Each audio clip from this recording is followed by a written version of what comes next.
Talk pod, everybody. How's everybody doing? Hello. Yes, yes, Hello. yes, yes. Happy Monday, Monday Night Football.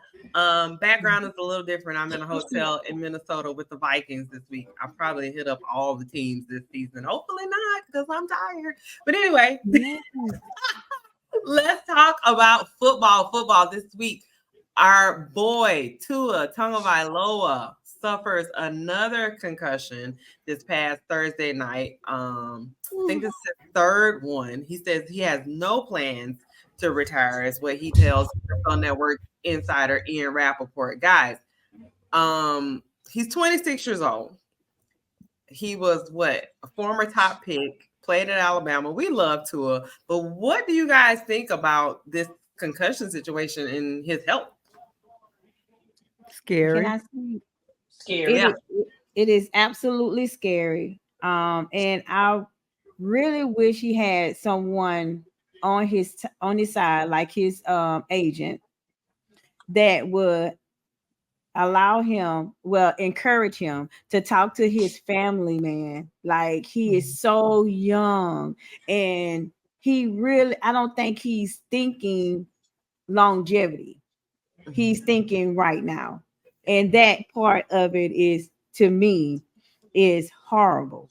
Like, it is life after football. We see it every time someone get up on that podium and they start speaking. We look at Mark Ingram having the time of his life with them Alabama shoes on. Doing, commentating, like, come on, guy. Like, you have so much in front of you. You have so much life in front of you. Do not put it all in this sport. Like, your body is not capable of taking those licks. I don't think he's gonna be able to do too many more. Yeah, it's real frightening. I think somebody needs to sit down. If not talk to him, talk to his family. Something needs to happen. At this point, he's just gonna have a mush brain. He may need to sit and talk with Layla Ali or something, because you're not even gonna be able to, like you said, longevity. As far as family, as far as your children, it'll get to a point to where your children are taking care of you, instead of you, enjoying them. So it's just, I mean, he really need to take a step back. I noticed, of course, they have kind of like this bye week because they played Thursday, so he's reserve list. So he will play in the next game. But every time Tua gets out on that field, I be like, Lord have mercy. Place a hedge of protection around him, man. You say every Bible verse you can, no weapon formed against him. Jesus, you just be like everything. Yeah. I just wanted to I don't know where that noise was coming from. Somebody got on the radio. Mess. But I just wanted to throw out a couple things, because in 2022, Tua missed like 5 games, including the playoff game because concussion. Over this off season, he just signed a 4-year extension. I know that he is thinking, like you said, Tracy, I think when you're young like that, you think that nothing can hurt you, right? And that these things are all temporary. But I mean, as we've seen with concussions and CTE in this league and stuff like that, it's just, to me, like you said, Melissa, every time he get out on the field, he take a hit, I get nervous, because I'm like, he's already undersized. There's that. And like you said, he has a history of these. I don't know at what point do the doctors say that's enough. Yeah, enough is enough.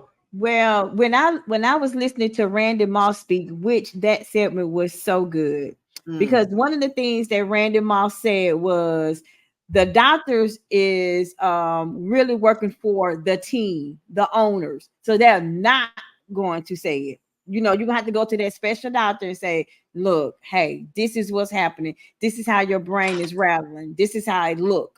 And one thing he said on that segment was his wife, him and his wife goes to a luncheon, and his wife says the other older wives pulled her to the side and said, hey, as he retired, and you're at home with him, these are the signs of the concuss. This is what happens. These are some signs that you need to look for. And I think because Tua just need to talk to other people other than the team doctor. You know what I'm saying? But yeah, they're gonna release him because he's gonna be like, I'm fine. Oh, I'm good. And it be lights out. It literally be lights out. And it's scary to see. It's so scary to see. Just scary. And I'm just trying to remember the hit, like it wasn't even like harder than previous hits. So if this was just a light hit and you got a concussion, you got how many more games to play? Yeah. And I'm gonna be honest too, Loud. The issue stemmed from, what was it, last year or the season before last? No, last season when he got that concussion. We saw there was this dazed look in his eyes. Everybody was like, I know I initially said, okay, he needs to be done for the game. He just looked out of sorts. They put him back out there. He got popped again. He looked out of sorts again. But this goes back to, and I'm just going to be as honest as I can because I love my Roll Tide and I love my Alabama. But the issue stemmed from Alabama putting Tua out there way too soon for me. I felt like he had not truly graduated until his role of actually being a starting quarterback over Hurts. I've always had that gripe. I'll continue to say I had that gripe. I think it was premature. And so what happens was we saw him become so injury prone from going out there too soon. It was almost like they just immediately threw him out to the wolves, right? To be the starting quarterback for UA. But here's the thing. You had Jalen Hurts. There was no reason why you had Jalen Hurts and you had him playing backup. And so I always felt like his career was prematurely started. And that to me speaks volumes about people being able to really fight their way to the top and get their ranks up. That carried over to me to the league. If I can just be 100% honest, his injury prone, I mean, he's always been injury prone, but since that moment in Alabama, he has carried that over to the league. And I think that we have to acknowledge the fact that he's obviously very resilient. He's an uber talented athlete. I don't want to discredit him for that in any way. To see the level of determination, but the professionals are not stepping in and saying, hey, we need to take a closer look at this. I understand there's some monetary gain to be had there, but I truly think, like Tracy said, there is so much life after football. And we've seen some amazing athletes come through the NFL that their careers were not as long lived as we had thought initially, but there's so much more to do outside of that. I mean, can we even, I just, like I said, we just sat and watched Mark put up some Alabama forces. Who would have ever thought? You know what I'm saying? We truly thought we'd be seeing him out there every Sunday, Monday night, still playing, because Mark Ingram was that dude. He came out of UA as well. I just think that like Tracy said, we really have, somebody needs to get in his corner and say, hey, okay, let's take a moment. Let's take a pause. Well, I think one of the most prominent examples of somebody who really was at the top and was like, no, I need to think about my health is Andrew Luck, right? Andrew Luck was still playing, still a starting quarterback. And he was like, I'm going to prioritize my health moving forward. And a lot of people gave him flack for that because you still got all this time left. And he was like, you know what? I made my money. I'm good. And I feel like that might be what Tua needs to do. And honestly, this is what I always say. And this doesn't matter what industry you're in, what kind of career you're in, whatever. If you are working for someone else, they are not prioritizing you. Because if something happens to you, guess what? You are replaced the next day. Yes. And an example of that being quarterback at Carolina, Bryce Young, former number 1 pick, who is already being benched week 3 already. Guys, what do we think about Bryce being benched for Andy Dalton already 2 games into the season?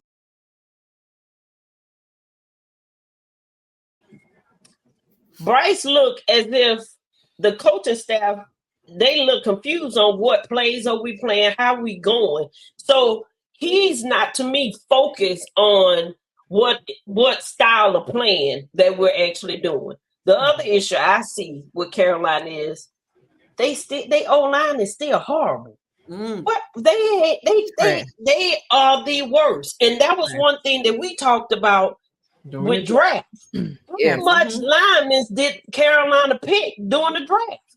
Obviously nobody. They looking at people like me and Tracy, and now we're in our 50s trying to hold a line of these young boys that actually running all over them. Yeah. That was the other issue, I think. I don't know. They didn't give Bryce what Bryce needed to be successful as they starting quarterback, to be the number one pick from the draft as well. And then for them to put in Andy Dalton, really, that's about as worse as Atlanta Falcons putting in Kirk Cousins, and look where we staying right about now. Come on now. Well, the same thing. like you mentioned, that O-line is like Swiss cheese. Everybody's coming through it. So many holes. Many holes. It's more like feta cheese. It's crumbled. And Bryce is 5'10". Again, another undersized quarterback. He's small. He is literally running for his life out there every day. Their new head coach that they brought in, Dave Canales, he is a quarterback coach. So he supposed to be, he come in to work with quarterbacks. If he's working with quarterbacks, I feel like he should know when a quarterback needs an O-line. But go ahead, Sean. No, I agree. Bryce is obviously undersized, and he is fighting for his life every down. And so I actually, as much as I love, the NFL and I love football, I think this is a really good look for Bryce. I think Bryce should be benched. I think he should continue to play out his little time he got in his contract and, spread his wings and go on to an organization that's going to actually protect him and appreciate his talent. I think that'll be there'll be like a rebirth happen for him when he actually get on a team that has a half decent O-line and an organization that actually believes in him, because Bryce came out of the draft, and from the moment he set foot on that field at North Carolina, I never felt like they actually believed in his gift to carry that team as their starting quarterback. It never felt that way. It never looked that way. Their offense never gelled from the day he started. And you can't tell me you done had all these training camps, you done had all this off season, you done had all this stuff, you done went through another coach, and nothing is gelling. It's time for you to go. You just need to go. And I think that he'll start seeing a little bit of the success that CJ Stroud has seen in Houston. Now, granted, Houston is not like some mega, big component, but you actually see Houston as a threat. When people see when people see the Panthers on their schedule, they laugh because they know they're gonna beat them. Nobody is taking them serious at all. No. Well, what my question is you're talking about a young quarterback, again, undersized. You have basically had him get beat up for 2 years straight. Yeah. Does that kill the confidence? Like, absolutely. You know what I'm saying? Like, how do you, even if he were, which I hope he does, I hope he gets the opportunity to go somewhere where he can get some help. How do you build that back up to where he is comfortable enough to be a franchise quarterback? Because he's obviously was the number one pick for a reason, right? Because they saw something in him, because all of the scouts saw something in him. But how do you build that back after you've basically killed his confidence by having him get beat up every down? Tracy, what do you think? I was going to say real quick, I didn't mean to cut you off, Tracy, but I think this is going to be similar to Jalen Hurts' comeback out of Philadelphia, if I can be quite honest, because Jalen Hurts, his confidence was, I'm talking about, they pretty much dug a grave for him in Philadelphia under the previous coaching staff, and he has had a whole new rebirth in NFL. But go ahead, Tracy, I'm sorry. I agree with you. I don't think that this would hurt his confidence level, because like Sean said, it gives him an opportunity to actually work on his mechanics and get some things in order for himself. But I honestly, I don't want to see Bryce like Tua. So I ain't mad.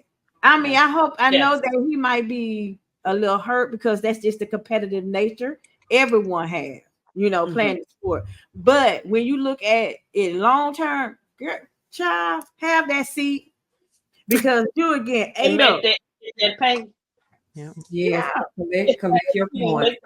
Get your papers. That's how you Collect look your at it. coin. Collect your coin, see how you can get some endorsements, stay positive, keep training, doing what it is that you need to do. And if Yeah. Carolina is not the place for you, then you go where you want it. You go where you know somebody's gonna protect you.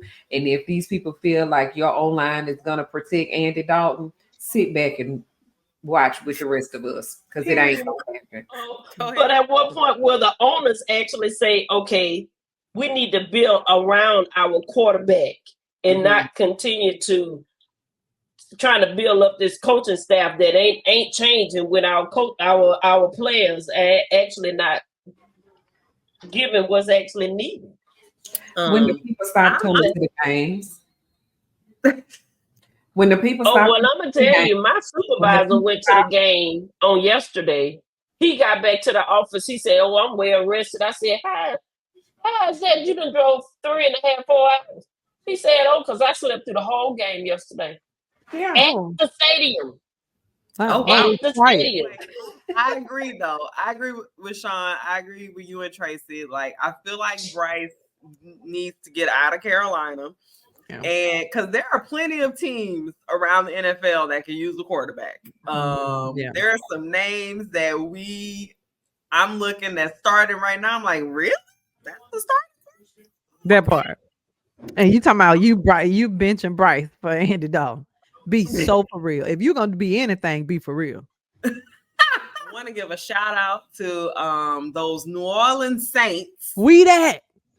2-0.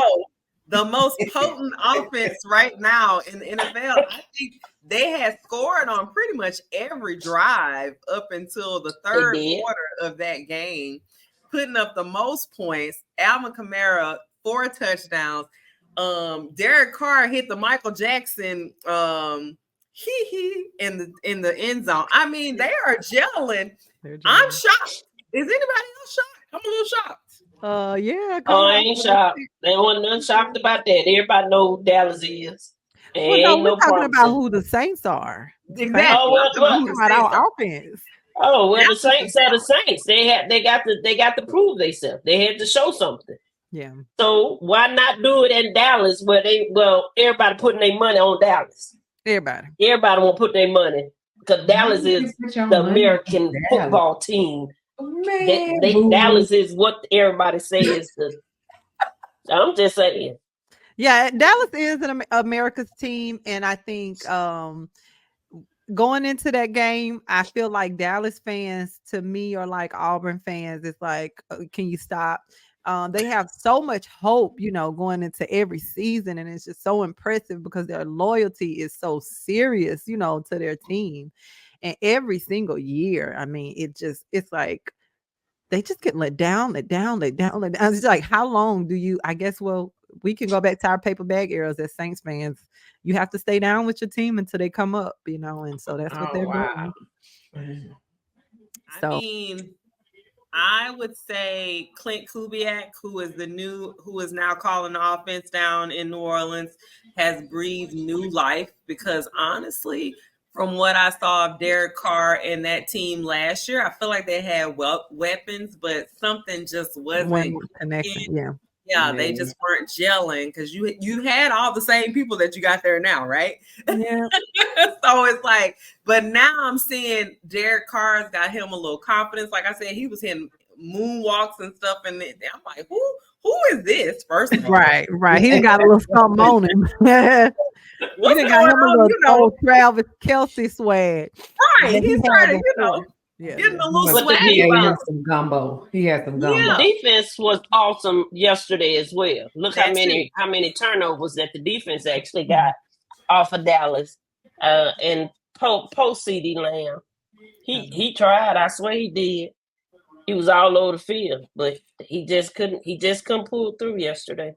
Well, he got his money. So and then I mean, Dak, how much money did Dak get? Isn't Dak the highest paid player in the NFL right now? You know what? I'm gonna go out on a limb here and say I do not, as much as people drill and dog Dak out, I do not think that single-handedly Dak is their problem. No, of course I don't feel Oh, that. of course not. But Dallas fans are in this thing where they feel like he's awful, he sucks at this, and and it's like he's absolutely not. I think that with all the weapons that they have, that they just hadn't been able to pull together offense around the quarterback. Again, like we just talked about with Bryce, you have to create some offense around the actual star player who is the quarterback.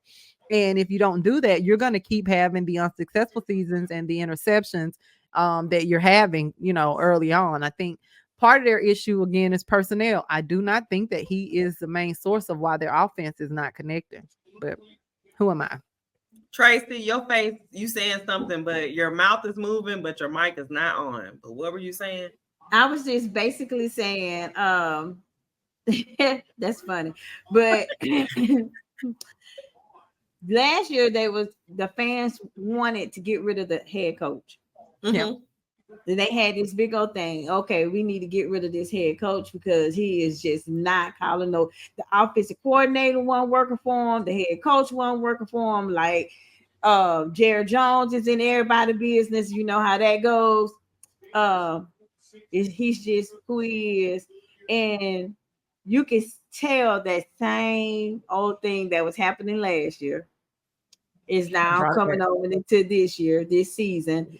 And yeah, and until they change, do something with their coaching staff, they can't do nothing with Jared Jones, unfortunately.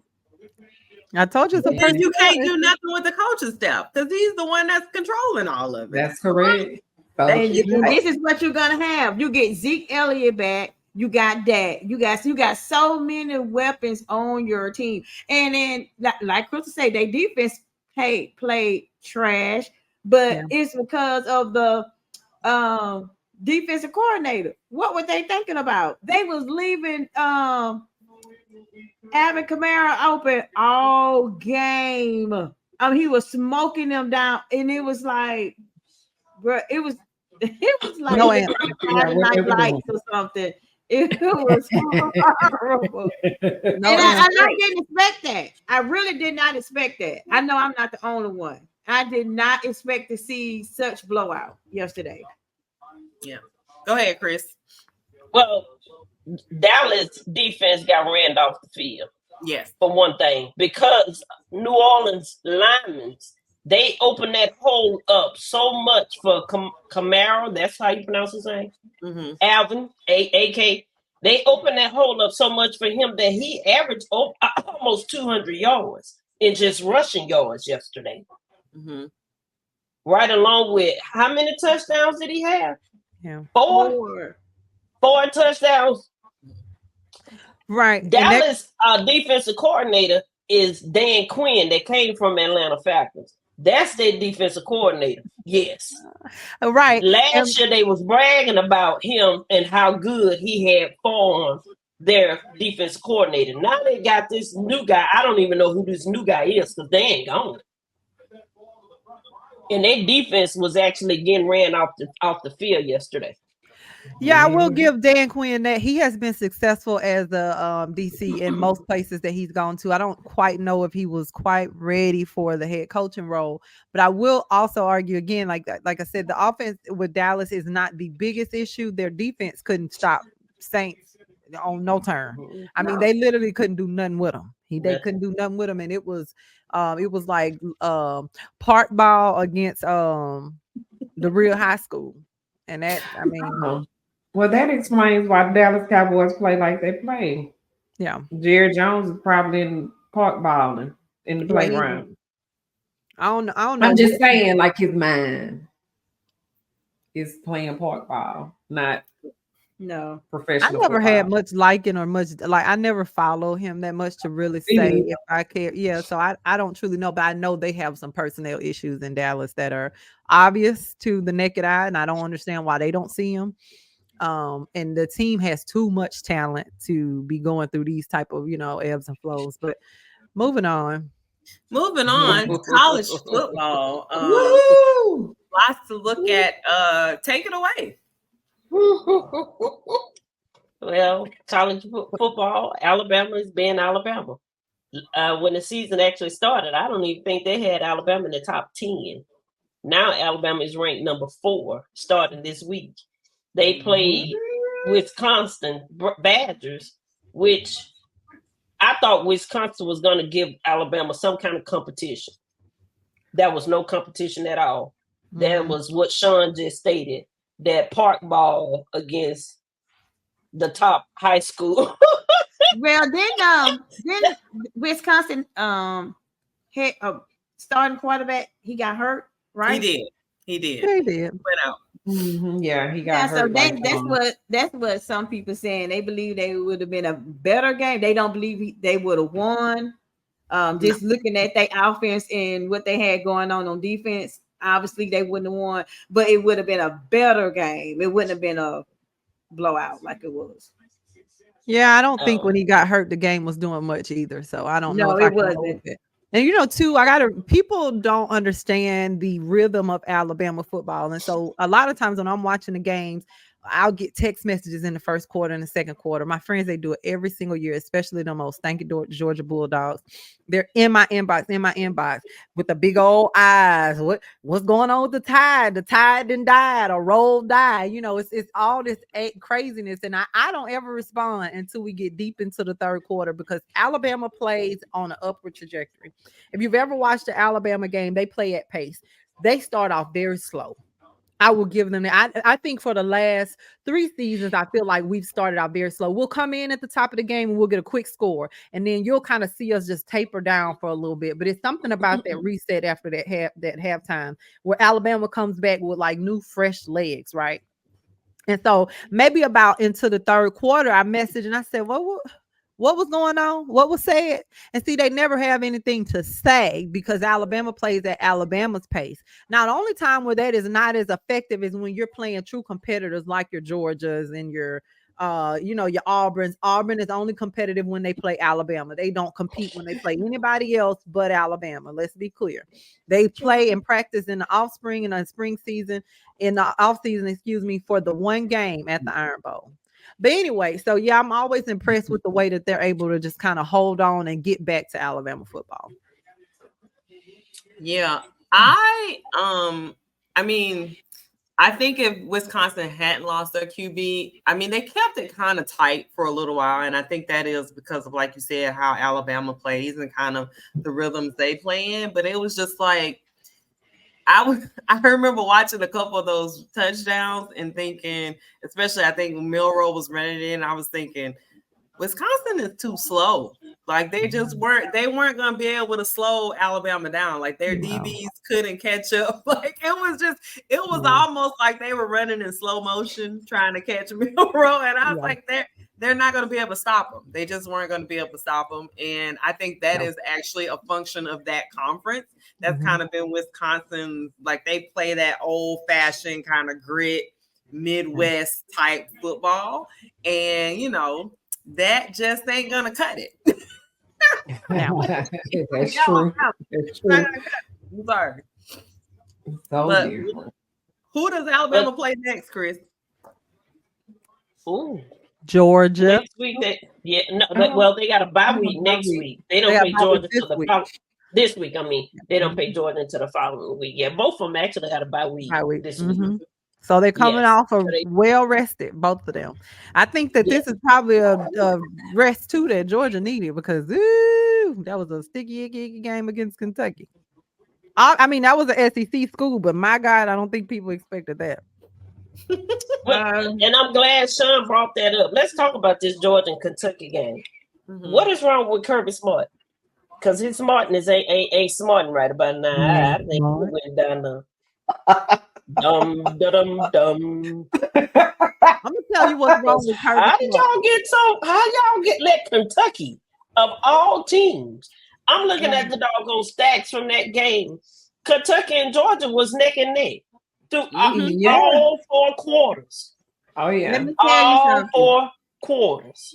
Kentucky coach actually lost that game for them because in the fourth quarter, I think it was 4th and 1 or something like that.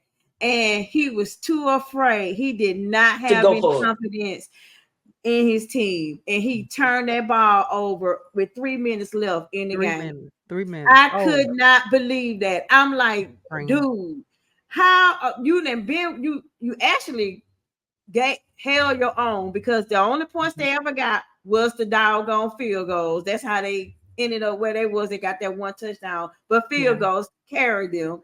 You held your own the entire game, and for you not to have any confidence in your team was disheartening. I was so mad at him. He gave that game away. He fumbled them all. He did. He did. Wow.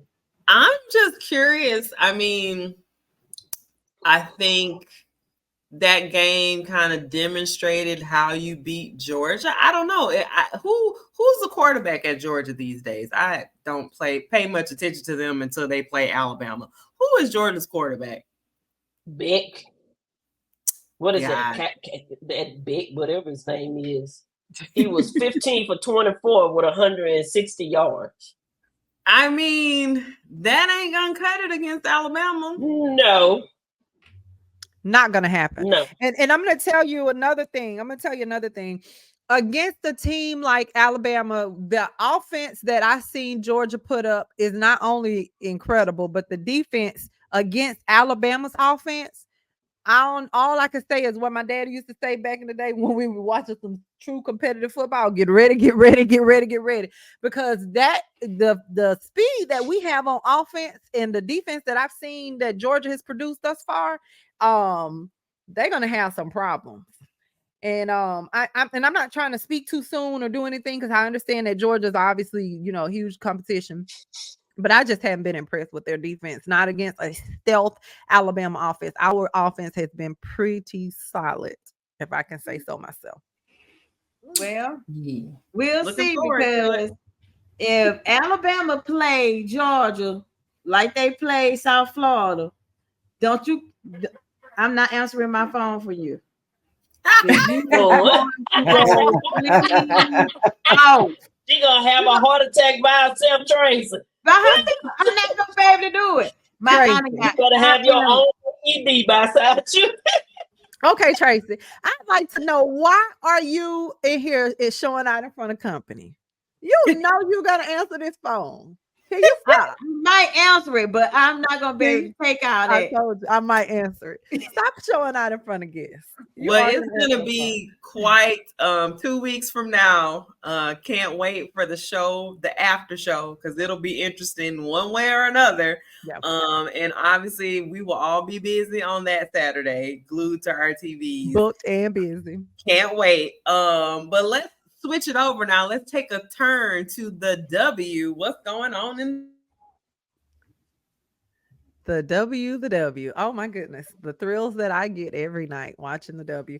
So we saw that Asia hit the record. What was it on last night for the most points scored in a regular season? 1,000 points. Yeah, she is the GOAT. And I don't think we'll ever see another player like Asia Wilson, if I can just be honest. But the speech that she gave her teammates in the locker room, oh my God, did y'all get to see that? I did. Yes. It was so heartfelt. It was so heartfelt. And that is, I felt like that was a moment for her to be able to release some of the pressure of being Asia Wilson. Can you imagine being the celeb, like the face of a sport, and all the pressures that comes with? And so I felt like that was such a heartfelt speech, but man, the weight that she's carrying, having to be the face of the league, that must be a lot. Y'all, what do you think? I agree. I mean, she's such a hard worker, a hard player. And she give her, like every time she steps on the court, you can tell she's going to give that 110%. Never fail. She is always focused. She's a team player. She's not a selfish player. Like, you have so many things that you can say about Asia just watching her play. And it is amazing to see her get to this milestone, and that so many people are so proud of her. So to hear her speech was, oh my God, it was really heartfelt. I love it. I know. I love Asia. I love how she is authentically herself in every setting. I don't think there's a moment where you can turn on an interview or a clip and see Asia being anything but what you expect her to be. And I think that that's super refreshing, especially for some of the stages, and rooms that she's been welcomed into. I also credit that to there was a article written about her and like overcoming just some of her challenges with having dyslexia and that type of thing, and learning the sport and learning how to make the sport work for her. And I just think being able to overcome such incredible odds. I mean, if you understand dyslexia and how that goes into your actual your I can't even find the word that I'm trying to say, It's your but day-to-day living. I can help you with yes, that because I had a child with it. for This- sure. Yeah. It's a struggle, and just your normal day-to-day functions, and then being able to like master a sport, that's super, super honorable. I'm like so happy for her. But in other news, we had Mrs. Caitlin Clark that went to Hamtown on the Dallas Wings the other night. And I watched that game and I was like, God darn it, they just cannot stop her. And they have figured out a way to get her open out on the wing. What I will Good say job. is kudos to her for, I mean, Mhm. she was a dog that night. She played Yep. pretty tough. But I have still not seen the league calling that push off for her to get open. I really would like to see them consistently call that. But for some reason, when you're playing the Indiana Fever, she gets away with it. And I love her as a player. I love her gift, her talent. I'm not trying to discredit her, but That's right. man, to get open in some of those half court shots, it's taking a little bit of a something. Well, So you what do you can't guys think? you can't break scoring records if you can't score. Oh, yeah, you're right. Oh, and we're back in reality. So there it is. Shayna said it. Right? I'm Yeah. just And that saying. same push off she doing now, she was doing back in Indiana. And I also ain't changed a bit.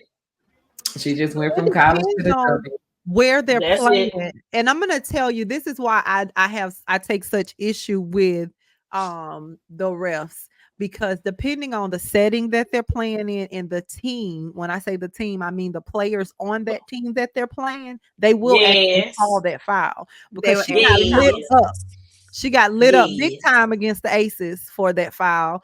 And she didn't get that call a lot in the Chicago Sky game. She didn't get that call a lot in the Connecticut game.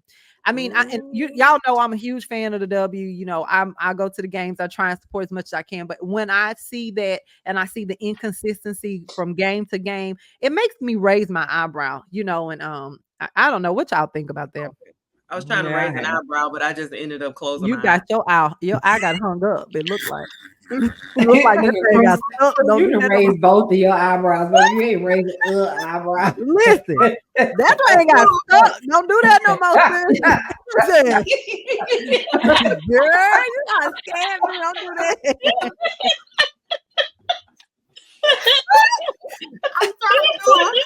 I tried to do a people's eyebrow child and my eye got closed. I couldn't, I didn't, but yeah. Yes, girl, that thing got stuck. I got a little nervous. I was like, what's going on? I thought someone was in your eye. I thought I got caught up, girl. You better quit playing. Woo!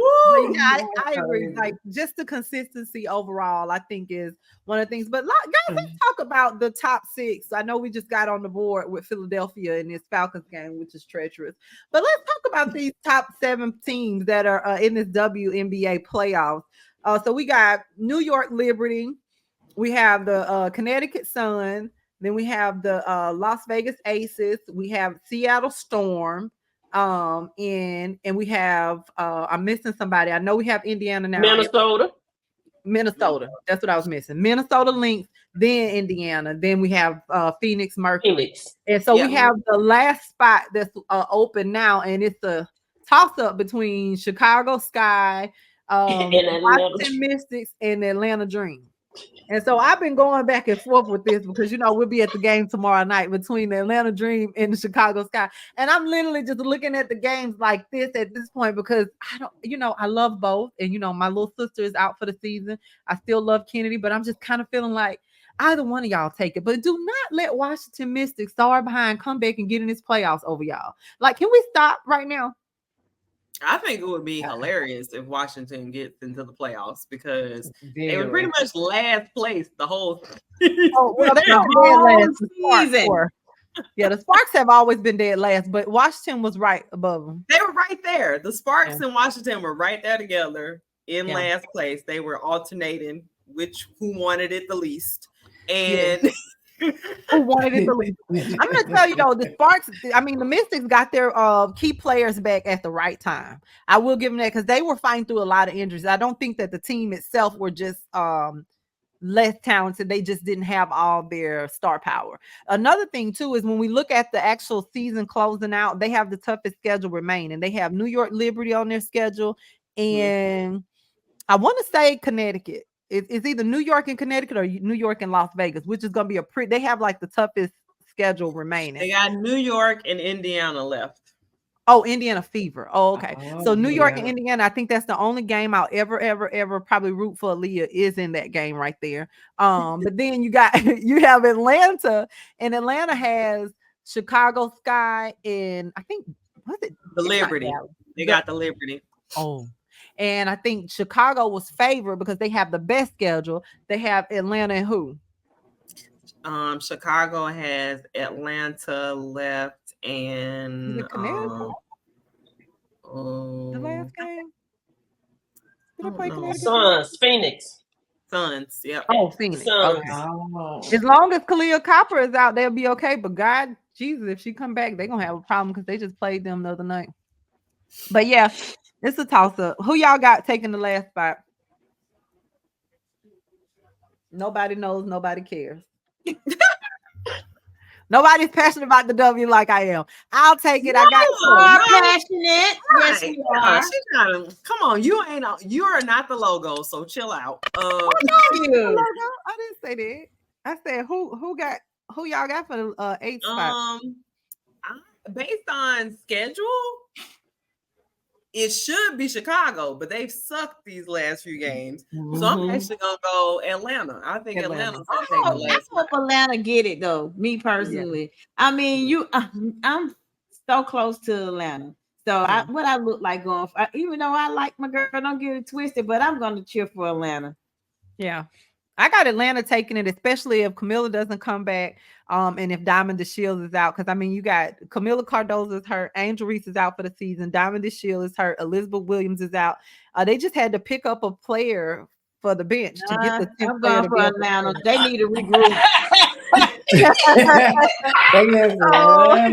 It's looking pretty, yeah, it's looking like I don't know what's happening, but I think Atlanta will probably take it, which will be good because Atlanta, I think, in the stretch is a problem. They got to get Ryan Howard in a rhythm, and then they have Tina Charles under the basket. I think if they get in a rhythm, I think they'll have a really strong chance. All right. Well, we will see. We only got 2 games left, though. It's coming out to the wire. I think the W playoff season is going to be full of action. Can't wait for these playoffs. When the playoff starts. On the 24th or 26th? It's next week. It's next week. Yeah.